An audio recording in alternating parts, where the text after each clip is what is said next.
하나님 말씀 합독하도록 하겠습니다.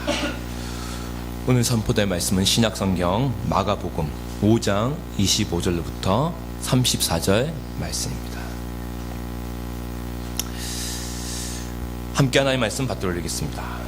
12해를 혈루증으로 앓아온 한 여자가 있어 많은 의사에게 많은 괴로움을 받았고 가진 것도 다 허비하였으되 아무 효험이 없고 도리어 더 중하여졌던 차에 예수의 소문을 듣고 무리 가운데 끼어 뒤로 와서 그의 옷에 손을 대니 이는 내가 그의 옷에만 손을 대어도 구원을 받으리라 생각함일러라. 이에 그의 혈루 근원이 곧 마름에 병이 나은 줄을 몸에 깨달으니라.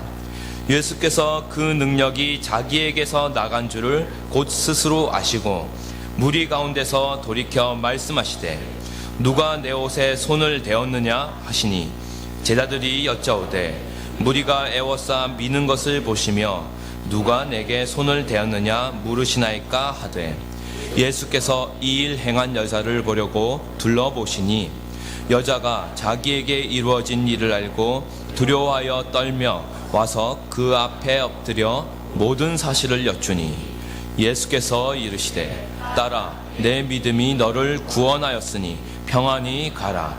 내 병에서 놓여 건강할지어다. 아멘.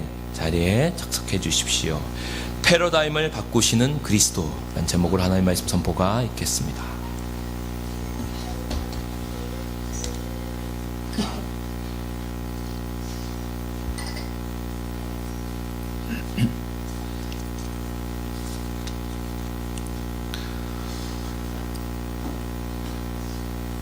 겉으로 보기에는 서로 다른 정반대의 모습을 나타내 보이는데 실상 그 본질에 있어서는 동일한 경우가 있습니다. 가령 열등감과 우월감을 그 예로 들 수 있겠지요. 우월감은 내가 참 잘났구나 하는 생각입니다. 열등감은 나는 참 왜 이렇게 못났을까 하는 생각이지요. 서로 정반대의 모습으로 보입니다. 그런데 본질에 있어서는 동일하지요. 다른 사람과의 비교를 통해서 나 자신의 존재 의미나 가치를 찾으려고 하는 데서 생겨나는 감정들입니다. 그래서 롤러코스터를 피할 수가 없어요. 나보다 잘난 사람 만나면 열등감이 생기죠. 또 나보다 못난 사람들 사이에 내가 군계 일학으로 서 있으면 우월감이 생겨나죠. 근데 이 세상엔 나보다 잘난 사람도 많고 나보다 못난 사람도 많거든요. 그러니까 끊임없이 우월감과 열등감 사이를 롤러코스터 타듯이 왔다 갔다 할 수밖에 없지요. 그래서 겉으로는 달라 보이지만 그 패러다임에 있어서는 똑같다는 이야기입니다. 성경에서도 그런 인물을 찾아볼 수 있습니다. 출애굽기에 보시면 모세가 그러합니다. 40세 때 모세는 정말 자기 잘난 맛에 살았던 사람입니다. 이 바로의 폭정에서 신음하고 있는 이 이스라엘 백성들, 이 사람들을 이집트의 바로의 소나기에서 건져낼 수 있는 사람은 나 말고는 없다. 이건 내가 할 수밖에 없다 생각하고 나섰던 인물입니다. 그러나 그가 한 일이라고는 이집트 사람 한 명 때려 죽이고 미디안 광야로 피신했던 것밖에 없지요. 그런데 그렇게 미디안 광야에서 양을 치면서 40년째 살고 있는 그에게 하나님이 찾아오셨습니다. 호렙산에 그 떨기나무 불꽃 가운데 찾아오신 하나님이 모세를 지명하여 부르십니다. 그런데 그때 모세가 5번에 걸쳐서 핑계를 댑니다. 하나님, 제가 누구간데 바로에게 가며 이스라엘 백성을 구원해 내겠습니까? 그래서 그 5가지 모세의 핑계를 읽어보면 전부 주어가 모세 자신입니다. 저는 안 돼요. 저는 못해요. 저는 자격 없어요. 제가 누구이길래요? 계속 납니다. 근데 그때마다 하나님 주시는 대답도 주어가 납니다. 그래? 그래서 내가 너와 함께 하리라. 내가 너 입에 말을 주리라. 내가 능력을 함께 해 줄게. 계속 그때마다 하나님은 또 나. 그래서 모세와 하나님 사이의 줄다리기는 주어 싸움입니다. 그래서 40세 때의 모세나 80세 때의 모세는 서로 달라 보이죠. 40세 때는 굉장히 자신만만해하는 모세의 모습을 보고 80세 때의 모세는 아주 겸손한 모습으로 보이지만 실상 본질에서는 똑같아요. 왜요? 40세 때 그가 나밖에 할 사람이 없다고 생각했던 그 이유, 그 판단의 근거도 나 자신입니다. 자기의 스펙을 볼 때 자기가 적격자라고 생각했던 것이에요. 그리고 다시 40년이 지나서 80세가 되었을 때 모세가 하나님의 부르심 앞에 주저하고 변명하고 핑계대는 이유가 무엇입니까?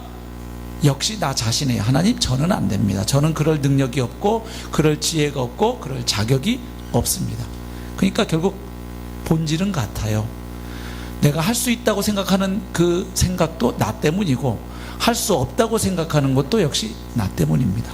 이처럼 겉으로 드러나는 양상은 서로 반대의 모습인데 그 내막을 들여다보면 그 본질에 있어서는 동일한 경우, 패러다임이 같은 경우가 있지요. 오늘 본문에 보시면 사람들이 기존에 가지고 있던 어떤 종교적 패러다임이 예수님으로 인해서 깨어지는 모습을 보게 됩니다. 그리고 그로 말미암아서 참된 치유와 변화와 회복이 경험되는 사건이 기록되어 있습니다. 아까 우월감과 열등감도 말씀드렸습니다. 그게 패러다임이 바뀌지 않는 한 치유가 안 됩니다. 그러니까 다른 사람과의 비교를 통해서 나의 존재 가치나 의미를 찾으려 하는 한 그 사람은 계속 우월감 아니면 열등감에 빠질 수밖에 없어요. 다른 어떤 절대적인 이유로 나의 가치나 의미를 발견하기 전에는 변화가 어려운 것입니다. 근데 오늘 본문에 보면 예수님 때문에 패러다임이 바뀌게 되고 그로 인해서 참된 변화와 치유와 회복과 구원이 주어지고 경험되는 것을 보게 됩니다. 아멘. 네. 오늘 본문 잘 아시는 이야기입니다. 예수님께서 회당장 야이로의 집을 향해 걸어가시던 그 도중에 길에서 있었던 이야기입니다. 예수님이 야이로의 집에 가시게 된 이유 아시지요? 회당장인 야이로, 나름 지체가 높은 야이로가 겸손하게 예수님께 찾아옵니다. 그리고 자기 어린 딸이 죽어가고 있으니까 예수님 제발 오셔서 우리 죽어가는 딸 위에 손을 얹으시고 기도만 해주시면 제 딸이 살아날 줄로 믿습니다. 이게 간청을 해요. 그래서 예수님께서 그의 집으로 가시는 길입니다. 근데 많은 사람들이 예수님을 따르고 있었고 아주 복잡했지요. 근데 그 중에 불치의 병으로 고통당하던 한 여인이 바로 예수님을 통해서 치유받는 이야기입니다. 오늘 본문에 나오는 이 여인의 고통을 우리가 생각해 보지 않을 수 없죠. 참으로 고통스러운 상황과 처지에 놓여 있는 가련한 여인입니다. 이 여인이 겪었던 고통이 어떤 것들이 있을까요? 우선 당시로서는 불치의 병에 걸려서 12년 동안 고생해 왔음을 우리가 알지요. 예. 그녀의 병명을 성경은 혈루증이었다고 기록합니다. 예. 혈루증이라는 말, 이 피라는 단어와 흐르다라는 단어가 결합된 이름인데요. 예. 원문에는 혈루증 이렇게 딱 명사형 병명으로 기록된 건 아니고요. 그녀는 피의 흐름 가운데 있었다 이렇게 기록되어 있습니다. 그러니까 계속 하혈이 계속되는 병이에요. 그러면 이 여인의 육체적 고통을 우리는 쉽게 짐작해 볼 수 있죠. 틀림없이 악성 빈혈에 시달리는 거죠. 피가 계속 흐르니까. 또 빈혈에 시달리면요 두통이 동반되는 거 아시죠? 아주 극심한 두통. 그리고 피가 계속 빠져나가면 사람이 어떻게 되나요? 에너지가 넘칠까요? 아니죠. 전신이 무기력했을 겁니다. 예, 또 요즘같이 세탁소도 없고 세탁기도 없던 시대에 또 그 옷을 빨래하려면 얼마나 번거로웠겠어요. 이 질병의 특성상 아마도 사춘기 이후에 발병했을 겁니다. 그리고 고대인들의 평균 수명이 약 40여 년이었다는 걸 고려해 보면 이 여인이 지금 12년째 이 병으로 고통을 당해왔다. 무엇을 의미할까요? 성인이 된 이후 그녀의 삶의 절반 혹은 거의 전부를 이 병으로 고통당하며 살아왔다는 것을 의미합니다. 요즘 같은 100세 시대라고 생각하면 안 됩니다. 이게 다가 아니죠. 이 병을 고쳐보려고 이 여인이 얼마나 노력을 많이 했습니까? 본문에도 보면 많은 의사들에게 많은 괴로움을 당하였다고 기록되어 있습니다. 예. 이 의사들이 못됐나 보죠. 왜 괴로움을 당했을까요? 설마 환자를 일부러 괴롭히게 했겠어요, 의사들이? 예. 그건 돈을 받아 먹으면서도 병은 전혀 못 고치고 오히려 병은 점점 더 심해졌기 때문입니다. 예. 얼마나 정신적 스트레스에 시달렸을까요? 이 혈루증이라는 병이 상당히 유대 사회에서 중한 병으로 다루어졌습니다. 그래서 유대인의 지혜서라고 할 수 있는 탈무드에도 보면 이 병에 대한 처방전이 11가지 정도 나옵니다. 그러니까 상당히 중한 병으로 다루고 있고요. 또 구약 레위기서를 읽어보면 거의 나병과 같은 수준의 심각한 병으로 다루고 있음을 알게 됩니다. 예. 그런데 이 중병을 치유하기 위해서 내놓은 처방전들, 탈무드를 비롯한 유대인들의 지혜를 담고 있는 문헌에 나오는 그 처방전을 제가 다 공개하지는 않겠어요. 그냥 몇 가지 맛보기로 조금만 말씀드려도 짐작하실 수 있어요.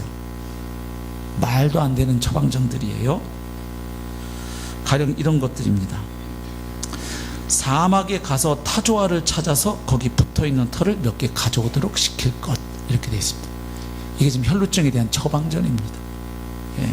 그러니까 환자를 위험한 상황에 보내가지고 바짝 긴장하게 하면 혹시 병이 나갈지 모르겠다 하는 기대심리죠. 예. 또 당나귀 똥속을 뒤져서 보리 알갱이를 몇 개 가져오도록 할 것. 아니 이게 무슨 처방전이에요? 예, 또 뭐 이런 것도 있어요. 은동전 크기만한 알렉산드리아의 끈적한 즙과 황산 알루미늄과 선인장 즙을 적당히 섞은 다음에, 아이 복잡해요. 거기다가 술을 넣고 혈루병 환자에게 마시도록 할 것. 만약 효험이 없으면 페르시아의 양파를 3근 정도 술에 넣고 잘 고아서 그녀에게 마시게 하고 마신과 동시에 당신의 피 흘림에서 일어날지어다 라고 주문을 외칠 것. 만약 그것도 효과가 없으면 두 갈래끼리 만나는 곳에 환자를 세운 다음 그녀로 하여금 술이 든 잔을 오른손에 들고 서 있게 한 후에 누군가 갑자기 그녀에게 달려들어 그녀를 소스라치게 놀라게 한 후 당신의 피 흘림에서 해방될지어다 라고 외칠 것. 그래도 안 되면 7개 구덩이를 파고 그 안에 아직 4년생이 안 된 포도나무의 줄기를 넣고 채워라. 그리고 환자로 하여금 또 기도하게 하고 놀라게 하고 뭐 이런 것들이에요. 그러니까 이 여인이 얼마나 많은 의사들을 만나면서 그 마음의 고통이 점점 더 심해져 갔는지를 짐작해 보고도 남지요. 본문에도 보면 가진 것도 다 허비하였으되, 뭐 공짜로 고쳐줬겠습니까? 치료비 내야죠. 돈을 써도 그래도 병이 나으면 어떨까요? 그럼 좀 뿌듯하지요. 돈 쓰는 보람이 있겠지요. 근데 효험도 없고 오히려 증세는 점점 더 심해지는 겁니다. 그러나 지금까지 말씀드린 고통보다 이 여인이 겪어야 했던 더 큰 고통이 있지요. 그 육체적인 고통이나 경제적인 손실, 또 정신적인 이런 스트레스보다 더 큰 고통은 사회적으로 완전히 격리되고 왕따당하는 고통입니다. 종교적으로도 따돌림 당하는 거예요. 왜냐하면 부정한 사람으로 여겨지기 때문입니다. 레위기 15장에 보면 이 유출병에 대한 규례들이 나오는데 상당히 많은 내용인데 그 중에 몇 구절 그냥 제가 읽어드리겠습니다. 15장 2절. 이스라엘 자손에게 말하여 이르라. 누구든지 그의 몸에 유출병이 있으면 그 유출병으로 말미암아 부정한 자라. 일단 유출병이 있으면 부정한 사람이라는 딱지가 붙게 됩니다. 4절. 유출병이 있는 자가 눕는 침상은 다 부정하고 그가 앉았던 자리도 다 부정하니. 그러니까 이 사람이 가서 앉거나 누우면 거기가 다 그냥 부정해지는 거예요. 또 7절. 유출병이 있는 자의 몸에 접촉하는 자는 그의 옷을 빨고 물로 몸을 씻을 것이며 저녁까지 부정하리라. 그러니까 이 사람이 악수하면 이 사람이랑 악수한 사람도 하루 동안 부정해지는 거예요. 또 9절도 보시면은 유출병이 있는 자가 탔던 안장은 다 부정하며, 요즘식으로 하면 이분이 차에 타면 이분이 앉았던 의자들 다 부정해지는 거예요. 12절도 나와요. 유출병이 있는 자가 만진 질그릇은 깨뜨리고 나무 그릇은 다 물로 씻을지니라. 그러니까 이분이 사용했던 숟가락, 젓가락, 밥그릇, 접시 다 부정해요. 깨뜨려야 돼요. 이게 다가 아닙니다. 민수기 5장 2절 보면 이런 사람들을 어떻게 다루어야 하는지 규례가 있어요. 민수기 5장 2절 이스라엘 자손에게 명령하여 모든 나병한 자와 유출증이 있는 자와 죽음으로 부정하게 된 자를 다 진영 밖으로 내보내야 돼. 그러니까 이스라엘 백성들이 모여 사는 그 진 바깥으로 보내라는 건 격리하라는 겁니다. 그래서 그 사람들끼리 모여 살도록 하는 것입니다. 그러니까 가족들과 헤어지는 겁니다. 큰 고통이지요. 병 때문에 안 그래도 서러운데 그 어느 때보다 사실은 따뜻한 가족들의 돌봄과 보살핌과 격려가 필요한 시점에 오히려 사람들로부터 격리당하는 것입니다. 더 큰 고통이 뭐냐면 부정한 사람이라는 꼬리표입니다. 저 사람은 하나님으로부터 버림받은 사람이야. 하나님께 저주받은 사람이야. 나병한 자와 별 차이가 없는 사람이야 하는 그 시선이에요. 하나님으로부터 버림받았다는 그 고통. 이 여인이 그동안 살아오면서 겪어야 했던, 감내해야 했던 고통이었습니다. 그런데 이 여인에게 어느 날 소문이 들려옵니다. 누구 이야기입니까? 예수 이야기입니다. 그래서 오늘 본문에도 보면 소문을 듣고 이 여인이 어떤 생각을 합니까? 지금 그 예수님이 지나가신다는 이야기를 듣게 된 거예요. 회당장 야이로의 집을 향해 가고 계신다. 그런데 저 예수는 모든 질병을 고치시더라. 귀신 들린 자를 고치시고 자연 현상들을 제어하실 뿐만 아니라 유대교에서 차별하는 사람들을 그분은 받아들이시고 친구 삼아 주신다더라. 이런 이야기를 들었습니다. 그래서 어떻게 합니까? 그 복잡한 인파 속으로 들어옵니다. 상당히 위험한 행동입니다. 그렇죠? 왜요? 이 여인과 접촉하게 되면 그 사람이 어떻게 되니까요? 부정해집니다. 그래서 이렇게 사람들이 많은 곳에 나오면 아니 되는 여인입니다. 그런데 지금 그 엄청난 인파 속에 들어와서 생각합니다. 내가 저분의 옷에만 손을 대어도 필시 내가 이 병에서 나을 수 있으리라. 아멘. 그 소문을 통해서 그런 믿음을 갖게 된 거예요. 너무나 절박했던 것이죠. 잘못 드러나고 발각되게 되면 사람들에게 폭행을 당할 수도 있고 심한 경우엔 돌에 맞아 죽을 수도 있는 그 위험을 무릅쓰고 이 여인은 예수님께 나옵니다. 왜요? 예수님 아니고서는 답이 없다고 생각했기 때문에. 그 어떤 의사들을 찾아가 보았지만 아무도 이 문제를 해결해 주지 못했던 것입니다. 근데 소문에 의하면 나사렛 예수는 이 문제를 해결할 수 있는 능력이 있고 그리고 나 같은 사람을 불쌍히 여겨주실 사랑 많은 분임을 그녀는 들었던 것이. 그래서 나옵니다. 그리고 어떻게 합니까? 예수님의 옷에 손을 댑니다. 그 소박한 믿음, 또 어떻게 보면 약간 미신적인 믿음으로도 볼 수 있을 만큼 그 단순한 믿음, 그 믿음으로 주님의 옷에 손을 댑니다. 근데 29절 보니까 놀라운 일이 일어났습니다. 이에 그의 혈루 근원이 곧 마름에 병이 나은 줄을 몸에 깨달으니라. 바로 즉시 자각합니다. 아! 나았구나. 얼마나 기뻤겠어요. 고함치고 싶었어요. 할렐루야 막. 근데 그러면 큰일 나죠. 자기가 어떤 사람인지가 드러나기 때문입니다. 그래서 아무 일도 없었던 듯이 조용히 빠져나가려고 했을 것입니다. 근데 그때 놀라운 일이 일어나죠. 주님께서 아셨죠. 이 여인이 알았어요. 자기 병이 나은 걸. 그리고 주님이 또 아셨어요. 자기 몸에서 하늘의 능력이 빠져나간 것을. 많은 사람들이 다 왔지만 그 가운데 그 목숨을 건 터치, 그 간절함과 믿음을 가지고 주님의 옷에 손을 댄 그 터치, 그래서 주님의 몸에서 능력이 나가도록 한 그 간절한 터치가 있었다는 것. 그래서 주님의 능력이 빠져나가서 무슨 일이 생겼다는 것을 주님이 아십니다. 그래서 여러분, 은혜는 준 자가 알고 받은 자가 아는 거예요. 자, 그래서 주님이 물으시죠. 누가 내 옷에 손을 대었느냐. 30절 보시면 무리 가운데서 돌이켜 말씀하시되, 걸어가시다가, 지금 야이로 집에 걸어가다가 걸음을 멈추신 거예요. 그리고 돌아보시고 누가 내 옷에 손을 댔느냐. 이때 이 여인의 마음은 어땠을까요? 마치 도둑질하다 들킨 사람 같은 거예요. 아, 큰일 났다.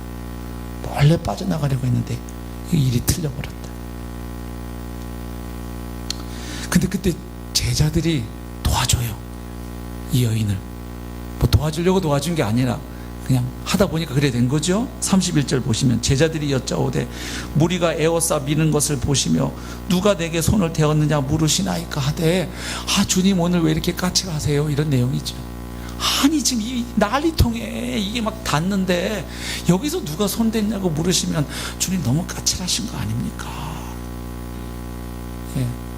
제 아들에게 들었는데 출근 시간에 9호선 타보셨나요? 아, 장난이 아닌가 봐요. 저도 옛날 만원 전철 만원 버스 타봤는데 그걸 능가하는 것 같아요. 제가 들은 바에 의하면 가다가 하루는 너무 그 사람들이 많고 뿜어내는 이산화탄소로 인해서 공기도 너무 탁하고 해서 이게 막 두통과 구토 증세가 일어나서 내렸다가 학교 간 적이 있었다고 경험을 얘기해 준 걸 제가 들은 적이 있어요. 아니 그런 상황이라고 한번 상상해 보세요. 막 사람들이 막 이렇게 어쩔 수 없이 다 막 가방도 남의 가방도 여기 와서 턱 있고 지금 그냥 복잡한 전철 타면 내 몸과 이 사람 몸 사이에 가방이 막 떠 있잖아요. 공중에. 그죠? 이게 땅에 안 떨어져요. 그죠? 그런 상황에서 왜 내 몸에 손을 대는 거야? 이러면 참 어렵죠. 물론 그 혼란한 틈을 타서 의도적으로 여성의 몸에 손을 대는 아주 그 성추행범 나쁜 사람의 그거는 딱 느낌이 오겠죠. 여자분들이 대본에 아실 거예요. 예, 그건 뭐 빨리 경찰 불러야죠. 근데 그게 아니고 너무 좁은 공간에 사람 많아서 어쩔 수 없이 몸이 닿고 가방이 닿고 하는데 거기서 누가 내 몸에 손을 대었느냐. 참 그 어려운 사람이지요. 뭐 굳이 얘기하면 지금 제자들 얘기가 그런 겁니다. 아, 주님 이 난리통에 그렇게 뭐 가다가 걸음까지 멈추시고 그러실 거야 있겠습니까? 이때 여자는 아이고 다행이다. 예, 넘어가나 보다. 근데 예수님 어떤 목표가 있을 때 집요하신 거 아시죠? 예. 32절 보시면 예수께서 이 일을 행한 여자를 보려고 둘러보시니, 그냥 한글로 읽으면 이렇게 한번 쓱 훑어보신 것 같죠? 헬라어 원문을 읽고 영어 성경을 읽어보면 그 여자를 찾기 위해서 아주 주님이 계속 이렇게 보셨다는 느낌의 단어 형태예요. 동사 형태. 예, 찾으시는 거예요. 그러니까 이제 이 여자가 아이고 숨길 수 없겠구나. 33절 여자가 자기에게 이루어진 일을 알고 두려워하여. 왜 두려워해요? 지금 하면 안 되는 행동을 한 거잖아요. 부정한 여인이 사람들에게 지금 랍비라고 나름 여겨지고 있는 분의 몸에 손을 댔죠. 그러면 어떤 일이 일어나요? 예수님이 부정해지는 결과를 초래하는 행동을 한 거예요. 해서는 아니 될 행동을 여자가 했단 말이에요. 근데 드러났어요. 발각되었어요. 그래서 두려워합니다. 떨며 와서 그 앞에 엎드려 모든 사실을 여쭈니. 간증하는 거예요. 자기가 이 병에 어떻게 걸려서 어떻게 살아왔고 그러던 중 예수님 소문을 듣게 되었고 그래서 자기에게 이런 기대와 소망이 있어서 믿음이 있어서 했는데 지금 병이 나았고 뭐 이런 이야기를 쭉 한 겁니다. 그때 예수님이 선언하신 내용이 34절입니다. 예수께서 이르시되 따라. 예수님 장가 가시지도 않았잖아요. 그게 뭘 성인 여인 보고 따라 할 때는 주님의 딸이 아니라 누구의 딸이라는 거예요? 하나님 아버지의 딸이라는 거죠. 따라 내 믿음이 너를 구원하였다. 그녀의 믿음을 인정해 주시고 칭찬해 주십니다. 주님을 향한 그 간절한 믿음, 소박하지만 그 절실한 예수님 아니고서는 내 이 문제는 해결될 수 없다는 그 간절한 믿음, 그리고 주님의 사랑과 능력이라면 옷에만 손을 대는 그 작은 행위를 통해서도, 그러나 믿음으로 한 나의 행위를 통해서 주님이 치유해 주실 것이라는 그 믿음, 그 믿음이 너를 구원하였으니 평안히 가라. 아멘. 이게 한글로 읽으면 그냥 마음 편하게 가십시오 이렇게만 읽혀지지만 이거 원어로는 샬롬이에요. 샬롬. 하나님과의 관계가 회복되어서 총체적인 그 평안함, 모든 그 하나님으로 말미암는 참된 평안과 회복을 의미하는 단어잖아요. 샬롬. 내 병에서 놓여 건강할지어다. 자, 지금 주님이 뭐 하고 계십니까? 치유를 선언하시면서 그녀의 믿음을 칭찬하고 계시지만 또 한 가지 하고 계시는 것은 그 많은 사람들 앞에서 공적인 자리에서 이 여인이 더 이상 부정한 여인이 아님을, 하나님의 딸이고 치유되고 회복된 사람임을, 이제는 정결한 여인임을 선언해 주시는 거예요. 그래서 단순히 병만 낫는 것이 아니고 이 여인이 다시 가족들의 품으로 돌아가서 그리고 하나님을 예배하는 예배 자리에 나아갈 수 있는 여인으로 회복시켜 주시는 모습이에요. 온전한 회복이죠. 그래서 오늘 본문을 통해서 우리가 발견하게 되는 예수님은 마가복음에서 계속 보여주어왔던 예수님과 동일해요. 이 앞에 보면 예수님께서 하나님 나라의 복음을 비유로 선포하시고 가르치십니다. 그리고 주님께서 기적을 행하셔요. 주로 자연을 제어하는 기적과 귀신들을 쫓아내는 이적을 이 앞에 보면 행해 오셨습니다. 그걸 통해서 예수님은 뭘 말씀하신 겁니까? 예수님이 말로 선포하신 하나님 나라가 말로만이 아니라 능력으로 임하고 있음을 보여주는 것입니다. 예수님을 통해서 하나님의 통치와 구원이 이 사람들이 살아가는 이 땅의 세상 속에 지금 가시적으로 임하고 있음을 그 기적을 통해 보여주십니다. 예수님이 하나님 나라를, 하나님의 통치와 구원과 회복을 가져다 주시는 분임을 증거하시는 것이죠. 지금 오늘 본문에 나오는 기적도 같은 맥락이죠. 바로 예수님은 질병을 고치시고 그래서 그 창조의 원형을 회복하시는 분임을 보여줍니다. 그러나 여기서 우리가 멈추면 안 됩니다. 아, 우리도 믿음으로 가지고 나아가면 예수님을 통해 질병이 나을 수 있겠구나. 단지 이것을 말해주는 것이 본문의 전체가 아닌 것이죠. 오늘 본문을 통해서 우리가 반드시 묵상하고 붙잡아야 할 진리가 있습니다. 그건 뭐냐 하면 유대인들이 가지고 있던 종교적 패러다임을 예수님께서 깨셨다는 사실입니다. 아까 말씀드렸어요. 이 여인은 구약 정결 규례에 의하면 부정한 여인입니다. 따라서 이 여인이 예수님의 옷에 손을 대었다는 얘기는 그 정결 규례에 따르면 예수님이 부정해지는 결과를 낳는 행동입니다. 그런데 오늘 본문이 말해주는 건 뭡니까? 부정한 여인이 손을 대어 예수님이 부정탄 게 아니고 예수로 말미암아 부정했던 여인이 정결하게 되었다는 사실이에요. 그래서 우리는 질문할 수밖에 없죠. 왜 혈루증 여인이, 부정한 여인이 손을 대었는데 예수님이 부정해지지 않고 오히려 그녀가 깨끗해졌는가 하는 질문입니다. 그동안 이 여인이 가는 곳마다 그곳이 부정해졌습니다. 이 여인이 앉게 되거나 눕게 되면 그곳은 부정한 곳이 되었습니다. 이 여인과 악수를 하거나 이 여인과 만나게 된 사람은 부정한 사람이 되었습니다. 그런데 오늘 예수님을 만난 이 순간 그녀가 깨끗해졌습니다. 유대교의 정결 규례 패러다임이 예수님 앞에서 무력화된 거예요. 여러분, 구약 성경을 살펴보면 그 율법을 관통하고 있는 정결에 대한 규례가 한 가지 있습니다. 그건 뭐냐면 이런 법칙이에요. 정한 것, 깨끗한 것과 부정한 것이 만나게 되면, 접촉하게 되면, 결합하게 되면 어떤 결과를 초래한다는 것이죠? 정했던 것이 부정해지는 원칙입니다. 예. 그래서 정한 것과 부정한 것이 접촉하면 정한 것이 부정해져요. 그래서 거룩의 기본 개념이 뭐가 되냐면 분리가 되는 거예요. 부정한 것들로부터 자신을 분리하는 것이 거룩한 거예요. 그래서 부정한 장소에 가지 말아야 되고 부정한 음식을 먹지 말아야 되는 것이에요. 그것이 자기의 거룩을 지키는 방법이었어요. 학개서에도 보면 이 원칙이 잘 나옵니다. 학개서에서 보면 2장 12절부터 14절 보면 학개 선지자가 묻죠. 제사장들에게 묻습니다. 2장 12절 제가 읽어보겠습니다. 당시 이제 영적인 상황 때문에 이 질문을 하는 건데요. 12절, 사람이 옷자락에 거룩한 고기를 쌓는데 그 옷자락이 만일 떡이나 국에나 포도주에나 기름에나 다른 음식물에 닿았으면 그것이 성물이 되겠느냐 하라. 학계가 물음에 제사장들이 대답하여 이르되 아니니라 하는지라. 무슨 이야기입니까? 거룩한 고기가 있는데 이 거룩한 고기가 다른 물건에 닿게 되면 거룩한 고기로 인해서 그 닿은 물건이 거룩해지느냐, 아니면 그 물건으로 인해서 거룩한 고기가 부정해지느냐, 이 질문입니다. 결과가 뭡니까? 고기가 부정해지는 것입니다. 그래서 선지자가 두 번째 질문을 합니다.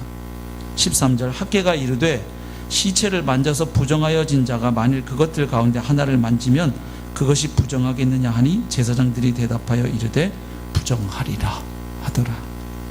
시체를 만진 사람이 그 물건들을 만지면 부정해지느냐? 그렇다 하는 대답입니다. 예. 그러니까 이 대원칙에 따르면 이 여인이 예수님의 옷에 손을 대었을 때 기대할 수 있는 결과는 예수님이 부정해지는 결과입니다. 그런데 지금 오늘 본문이 말해주는 것은 반대가 되었다는 겁니다. 여인으로 인해 예수님이 부정해진 것이 아니고 예수님으로 인하여 이 여인이 깨끗해지고 치유되고 온전해졌다는 사실입니다. 그런데 이 원리를 왜 이것이 가능한지를 우리는 구약에서도 이미 찾게 돼요.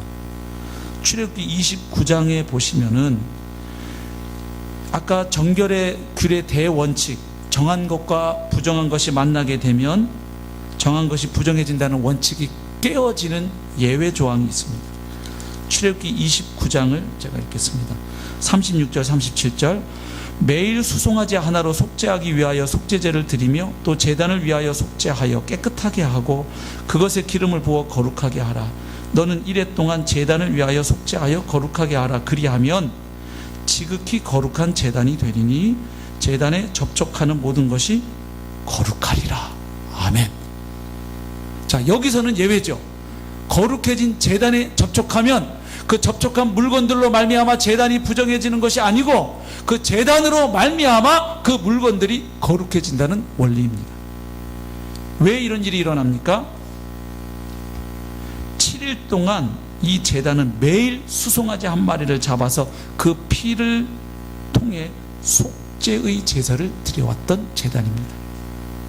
그래서 제단은 피로 말미암아, 대속제물의 피로 말미암아 지극히 거룩해진 제단이 되었기 때문에 이제 이 제단에 접촉하는 물건들은 거룩해진다는 논리입니다.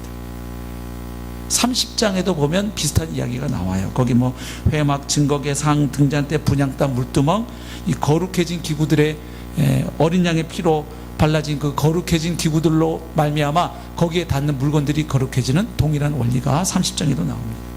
결국 이 제단이 다른 것들을 거룩하게 하는 그 힘을 갖게 된 것은 그 제단 자체의 힘이라기보다는 그 제단을 거룩하게 한 어린 양의 피였던 것이죠. 피가 죄를 속하느니라.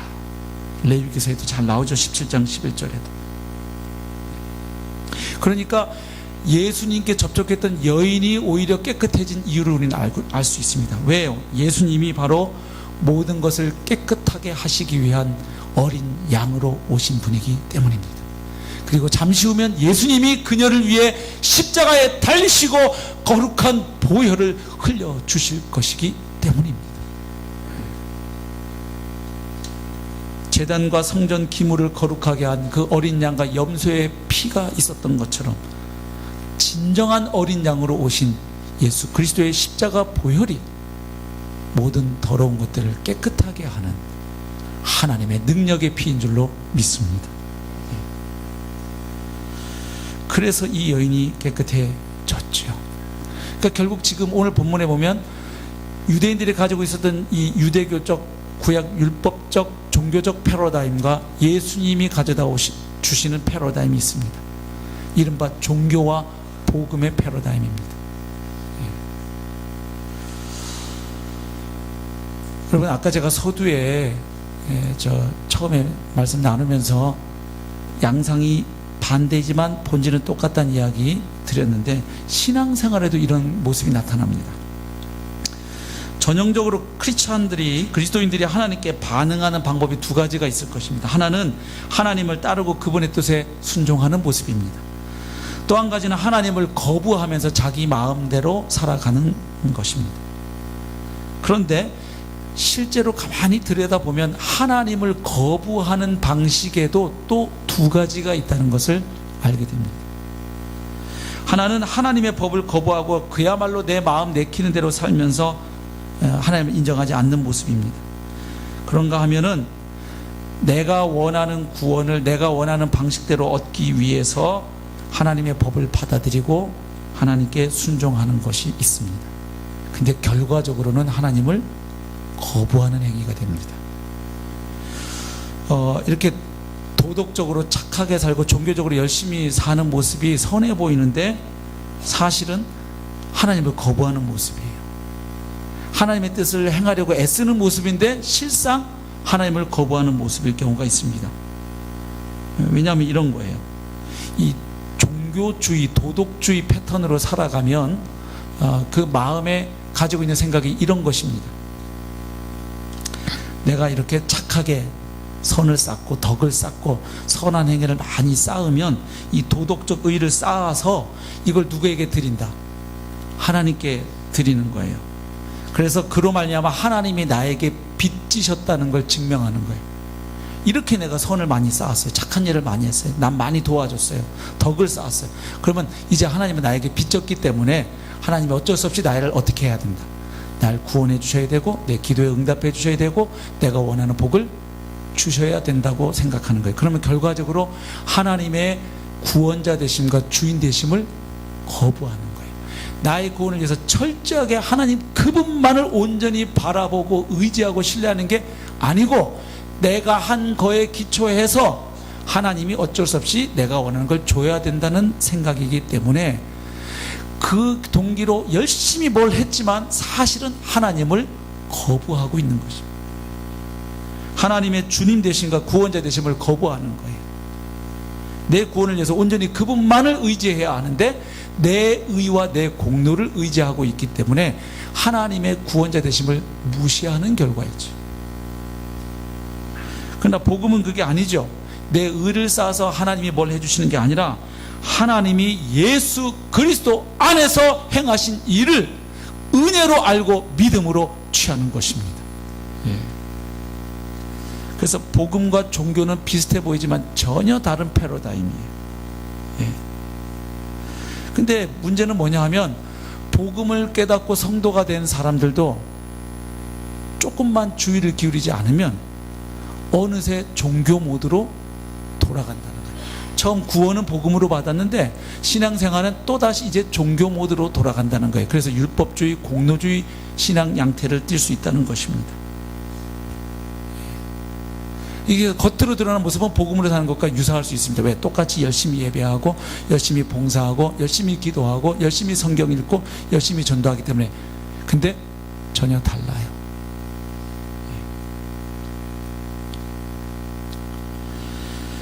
마르틴 루터가 깨달았던 것도 그것이죠. 이 종교의식이야말로 인간 본성을 이루고 있다는 거예요.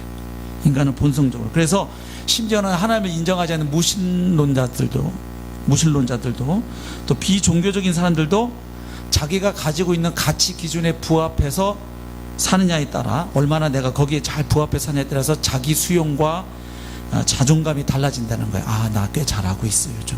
아, 나 요즘 엉망인데. 그래서 자기를 바라보는 관점이 달라진다는 거예요. 자기가 정한 기준에 따라서. 그래서 이 공로 종교의 영향력이 아주 뿌리 깊다는 걸 오늘 우리가 다시 한번 생각해야 합니다. 그래서 복음을 믿으면서도 우리도 어느 틈엔가 종교 모드로 돌아갈 수 있다는 사실입니다. 그래서 마음속 깊은 곳에서는 내 공로로 구원받은 것처럼 생각하는 거죠. 내가 믿었으니까 구원받았지. 내가 복음을 받아들였잖아. 깨달았잖아. 내가 영접기도 했잖아. 내가 침례도 받았잖아. 그리고 나 성경 읽고 있잖아. 내가 새벽기도 안 빠지잖아. 나 주일 성수 하잖아. 나 11조 생활 하잖아. 나 전도 하잖아. 나 목장 열심히 나가잖아. 그러니 하나님이 나 같은 걸 구원 안 해주면 누굴 구원해줘? 하는 생각. 예. 그래서 칭의가 성화의 근거거든요. 하나님이 그리스도 안에서 우리를 의롭게 해주신 것이 실제로 우리를 거룩하게 해가는 근거가 됩니다. 아멘? 그런데 반대로 생각하는 분들이 있다는 거예요. 성화가 칭의의 근거처럼 내가 거룩하게 살고 잘하면 그거 보고 하나님이 이뻐해줘서 나를 의롭다고 해주시는. 아니에요. 물론 지금 한국교회 상황은 칭의를 잘못 이해해서 아주 은혜를 값싼 은혜로 만들어서 그냥 예수님 복음 내용이고 그거 믿기만 하면 돼 그러고 그냥 다 구원받다고 그 삶에 전혀 주님이 주인 되지 아니하시고 거룩한 삶의 열매가 나타나지 않아서 한국교회는 지금 문제이긴 해요. 근데 그거는 칭의의 문제가 아니고 칭의를 잘못 이해한 문제인 거예요. 은혜가 문제인 게 아니고 은혜를 잘못 이해한 게 문제라고요. 맞죠? 은혜를 정말 깨닫게 되면 거룩한 삶으로 점점 나아가게 됩니다. 아멘? 예, 그 하나님의 은혜는 헛되지 않거든요. 그 은혜가 우리를 순종하게 하는 것이죠. 근데 세상 종교는 전부 네가 이렇게 하면 신이 너를 만나줄 거야, 너를 용서해 줄 거야, 구원해 줄 거야, 네가 그토록 원하는 복을 줄 거야, 이런 모드예요. 근데 그 방식이 조금 다른 거예요. 선을 많이 쌓으렴, 기부하렴, 금식하렴, 예, 뭐 아니면 테러를 행하렴, 뭐 여러 가지 자력 구원이에요. 내가 뭐 하면 신이 어떻게 해주리라. 그러나 주님은 반대세요. 하나님은 주님 예수 그리스도를 통해서 해 놓으시고 그리고 그것을 우리가 믿음으로 취할 때 실제적인 변화와 능력이 경험되는 것입니다. 아멘. 존재를 바꿔주시니까요. 나 죽고 예수 생명으로 살아가는 자로 바꾸시니까, 새 피조물로 바꾸시니까. 근데 이제 문제는 새 피조물로 바꿔주셨는데 새로운 패러다임으로 안 사는 거죠. 이제 성령을 따라 살아가라고 했는데, 은혜 안에서 계속 달려가라고 했는데 또다시 어디로? 종교 모드로 돌아가는 거예요. 이제 죄사함 받았으니까 지옥은 안 가는구나, 그냥 이 은혜 받았으니 내가 열심히 해서 갚아드려야지. 아니죠. 신앙생활은 처음부터 끝까지 믿음으로 은혜로 가는 길이에요. 근데 그렇게 가다 보면 실제적인 성화의 열매가 맺히게 되어 있어요. 우리가 받은 구원의 특징이 그러해요. 그래서 칭의 따로 성화 따로가 아니에요. 사실은 따로인 이유는 주님 안에서 주어진 은혜와 칭의를 정확히 이해하지 못하기 때문에 그런 것이죠. 그래서 종교로 사는 사람과 복음으로 사는 사람은 이렇게 달라요. 제가 몇 가지 쭉 한번 제시해 보겠습니다. 종교는 이렇게 말합니다. 나는 순종한다. 그러므로 용납받는다. 복음은 이렇게 말합니다. 나는 용납받았다. 그러므로 나는 순종한다. 다르죠? 종교 패턴으로 사는 사람은 그 순종하는 동기가 하나님께 열심히 순종합니다. 열심히 해요. 근데 그 동기가 뭐냐면 두려움과 불안입니다. 내가 오늘 주일 예배 빼먹고 골프 치러 가면 벼락 맞아 죽을지 몰라. 그러니까 예배는 드리고 가야 벼락도 안 맞고 공도 잘 맞을 거야. 두려움이죠. 내가 주일 성수 안 하면 회사가 망할지 몰라. 우리 애가 이번에 수능 망할지 몰라. 그러니까 나라도 열심히 가서 예배 드리고 기도회 자리에 나가야 돼. 이 두려움과 불안이에요. 순종의 동기가. 그러나 복음으로 사는 사람은 순종하는 동기가 감사와 기쁨입니다. 이미 예수 그리스도 안에서 나는 하나님께 받아들여졌으니까요. 할렐루야. 예. 순종하는 이유도요, 종교로 사는 사람은 하나님께 뭔가를 받아내기 위해서입니다. 내가 이렇게 해야 하나님이 내 기도를 좀 들어주시지 않을까? 뭔가 복을 주지 않으실까? 네. 그러나 복음으로 사는 사람은 순종하는 이유는 하나님을 더 알기 위함입니다. 하나님을 기뻐하고 하나님을 닮아가는 것입니다. 그렇죠. 종교로 살아가는 사람은 상황이 잘못될 때 하나님이나 자신에게 분노합니다. 왜냐하면 욥의 친구들이 그랬던 것처럼 좋은 사람이 편안한 삶을 사는 거예요. 인과응보의 원칙인데, 지금 내가 주일도 지켰고 11조도 했고 전도도 했고 기도도 했고 목장모임도 나갔고 하나님 나라 큐티도 안 빼먹었는데 우리 애가 수능을 망치고 오고 사업이 잘 안 되고 내가 사는 주식은 그날부터 값이 반토막으로 떨어지고 이러면 하나님께 분노해요. 또 나에게 분노하는 건 뭐냐면, 내가 이렇게 열심히 해야 되는데 못해서 안 된다고 생각하니까, 내가 이렇게 큐티 일주일에 한 번밖에 안 하고 목장 모임 1년에 2번 가고 큰 교회 전도 모임 한 번도 1년 동안 안 가고 이러니까 우리 애가 수능 이렇게 망하고 오지. 이 회사가 안 되지. 직원들이 다 나가지. 우리 회사는 오면. 그러니까 자신한테 분노해요. 내가 원하는 기준을 충족될 만큼 내가 못 살았으니까 화가 나는 거죠. 나 자신한테. 내가 이러니까 우리 애들이 안 되지. 이렇게 되는 거예요. 복음으로 사는 사람은요, 상황이 잘못될 때 인간이니까 그도 씨름을 합니다. 왜 안 힘들겠어요? 그러나 이런 상황과 훈련을 허락하신 하나님의 선하심을 믿는 쪽으로 엎어집니다. 힘들지만 하나님은 십자가의 아들을 내어주실 만큼 나를 사랑하셨고, 그 십자가로 나를 향해서 하나님은 사랑하신다고 이미 확증하신 분이다. 그런데 그분이 나에게 뜻이 있어서 이 상황을 허락하셨다면 이 상황을 통해서 나는 어떤 부분이 빚어지고 다듬어져야 할까? 그리고 이것을 통해서 하나님은 나에게 또 어떤 새로운 은혜와 복을 경험하게 하실까? 달라지죠. 이 시련 속에서도 하나님은 여전히 나와 함께 하실 것, 그리고 내게 은혜 베푸실 것을 믿는 것입니다. 종교로 사는 사람은 비난을 당할 때 격노하거나 무너집니다. 왜죠? 이 내가 좋은 사람이라고 하는 이 자부심, 이 자상이 나에게 굉장히 중요한 것이기 때문에 그게 나를 버티게 하는 힘이에요. 다른 사람들이 당신 참 좋은 사람이야, 괜찮은 사람이야, 신사야, 정말 당신같이 예수 믿으면 대한민국이 벌써 통일됐을 거야, 뭐 이렇게 말해줄 때 그게 나를 나 되게 하는 거예요. 근데 이런 나의 이미지에 위협이 되는 것들은 어떤 비용이 들더라도 다 없애버려야 되는 거죠. 복음으로 사는 사람은 비난당할 때 역시 그도 고통스러워하고 씨름을 하긴 해요. 그러나 내가 꼭 모든 사람에게 좋은 사람으로 항상 인정받고 평가받아야 된다고 생각하지 않습니다. 주님도 오해받으시고 비난받으셨다는 것을 알기 때문입니다. 그리고 나의 정체성이 나의 공로나 다른 사람들의 평가에 의해서 주어지는 것이 아님을 알기 때문입니다. 하나님은 이미 예수 그리스도 안에서 나를 받으셨고 나를 거룩한 새 피조물이라고, 그분의 사랑받는 자녀라고, 하나님의 유업을 상속할 자라고 나를 여겨주고 계심을 믿기 때문입니다. 기도 생활도 달라져요. 종교로 살면 주로 기도의 내용은 간구입니다. 하나님 이거 주세요, 저거 주세요. 그리고 필요가 생길 때만 열심히 기도합니다. 상황 발생할 때만 죽으라고 기도합니다. 그래도 그때라도 기도하는 분은 소망이 있습니다. 진짜 힘든 분은 정말 지금 기도 외에는 답이 없는데 기도 끝까지 안 하는 분들이 있습니다. 그리고 계속 사람 찾아다니면서 자기 힘으로 문제 해결해 보려고 합니다. 점점 늪으로 들어갑니다. 한시라도 빨리 깨닫고 엎드리는 게 살 길이에요. 아멘. 예. 복음으로 살면 기도 생활이 점점 찬양과 경배와 감사로 채워지기 시작해요. 이미 그리스도 안에서 주신 복이 너무나 크다는 것을 알아가기 때문이죠. 그리고 종교로 살면 나의 자아상이 양극단 사이에서 수시로 오갑니다. 만약에 내 기준에 맞춰서 내가 잘 살고 있으면 자신 충만해져요. 나 잘하고 있어. 그러다가 무너지면요, 나 큐티 안 하고 요즘 성경 통독도 안 하고 세상에 새벽 기도도 벌써 2주째 빼먹었네. 세상에 나 목장 모임에 한 달째 안 가고 있어. 아이고 이제 큰일 났다. 이제 좀 있으면 아마 우리 집 밑에 지진 날지 몰라. 막 이러면서 내가 잘해내면요, 그렇게 못하는 사람들 볼 때 또 어떤 마음이 들겠어요? 무시하고 비난하고 정죄. 정말 저 주일 예배가 뭐야, 원래 행사야? 왜 한 달에 한 번 나와? 나 참. 아니 목장 모이면 포물이 있는 줄 알아. 왜 한 번도 안 와? 오라고 주일날로 옮겨주기까지 했더니 그래도 안 오네. 정말 참 대단하다. 왜 헌금을 안 해? 헌금을. 아니 왜 전도 자리에 안 오는 거야?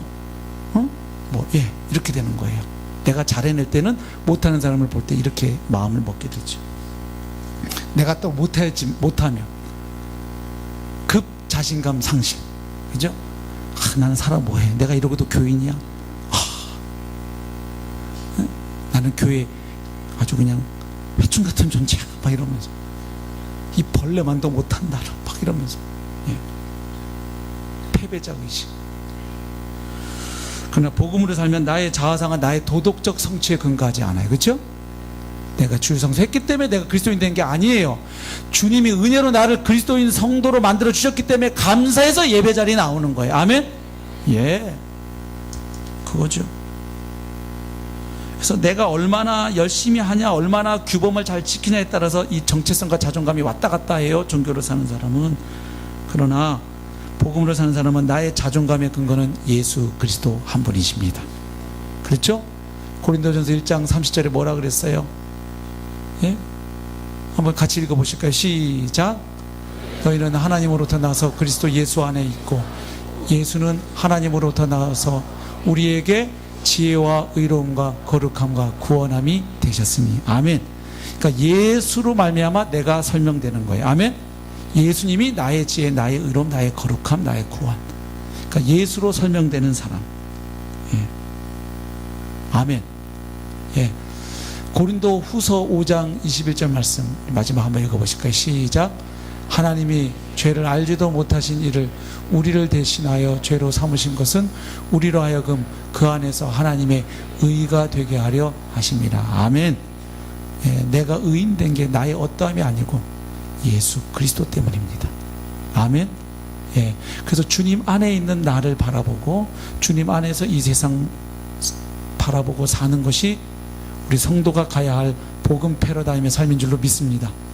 우리 나도 모르는 사이에 또다시 종교 모드로 돌아가 있다면 다시 오늘 이 아침에 주님, 제가 바라보고 의지하고 신뢰할 분은 오직 주님 한 분이십니다. 저의 잘한 것이든 못한 것이든 저를 기준으로 삼지 않고 주님을 절대 기준으로 삼고 어려움 중에도 소망 가운데 믿음으로 오늘 하루 또 이 한 주간 살겠습니다.